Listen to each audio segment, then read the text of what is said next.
ఎవరి ప్రాణం తెప్పరిల్లుతుందో వాళ్ళు దేవుని సన్నిధిలో నిలబడతారు.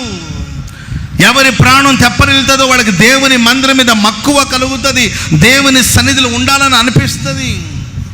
యేసుప్రభు అదే చెప్పాడు, మార్తా మార్తా, విస్తారమైన పని పెట్టుకున్నట్టు చేత ఎందుకు నువ్వు కలవరపడుతున్నావు, కంగారు పడుతున్నావు?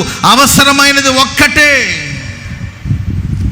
అదిగో నీ సహోదరి మరియా, ఆమె ఉత్తమమైన దాన్ని ఏర్పాటు చేసుకునేది, అది ఆమె ఎదురు నుండి తీసివేయబడదు.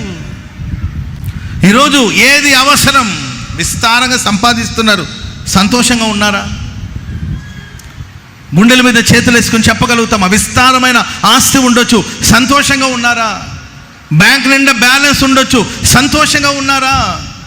ఇంటి నిండా ఆహారం ఉండొచ్చు, ప్రశాంతంగా భోంచేస్తున్నారా? ధనబలం ఉండొచ్చు, భుజబలం ఉండొచ్చు, జనబలం ఉండొచ్చు, ఓ ప్రశాంతమైన జీవితాన్ని లీడ్ చేస్తున్నారంటే లేదనే చెప్పాలండి. కడుపు నిండా తిండి లేదు, కంటి నిండా నిద్ర లేదు, మానసిక ప్రశాంతత లేదు, అడుగడుగున భయాలు, అనుక్షణము కలవరాల మధ్యలో సాగిపోవడానికి కారణం ఏంటంటే దేవుని మందిరం మీద మక్కువ లేకపోవడం, దేవుని సన్నిధి మీద ప్రేమ లేకపోవడం. మార్తా మార్తా, అవసరమైనది ఒకటే. మరియా నా పాదాల దగ్గర కూర్చొనింది.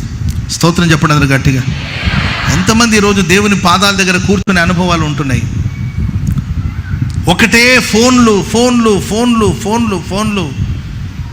నిద్ర లేవగానే ఫోను, నిద్రపోయేంత వరకు ఫోను, నిద్ర లేచిన తర్వాత ఫోను. ప్రేమైన వాళ్ళరా, ఈరోజు దేవుని సన్నిధిలో ఉండాలి, దేవుని అనే ఆలోచన, ఆ ఊసు, ఆ ధ్యాస చాలామంది లేదు. అందుకే చిన్న చిన్న వయసులో పిల్లలు డిప్రెషన్లోకి వెళ్ళిపోతున్నారు, డ్రగ్స్ లాంటి కార్యక్రమాలకి ఎడిక్షన్లోకి వెళ్ళిపోతున్నారు, జీవితాలు చిన్న భిన్నంగా మారిపోతున్నాయి. కారణం ఏంటంటే దేవుని సన్నిధిని గురించిన దాహం లేదు. ఈ ప్రశస్త రాత్రి మీ ప్రాణాలు తెప్పరిల్లాలి, దేవుని సన్నిధికి మీరు రావాలి, దేవుని సన్నిధిలో మీరు మీ కుటుంబం నిలిచి ఉండునుగాక.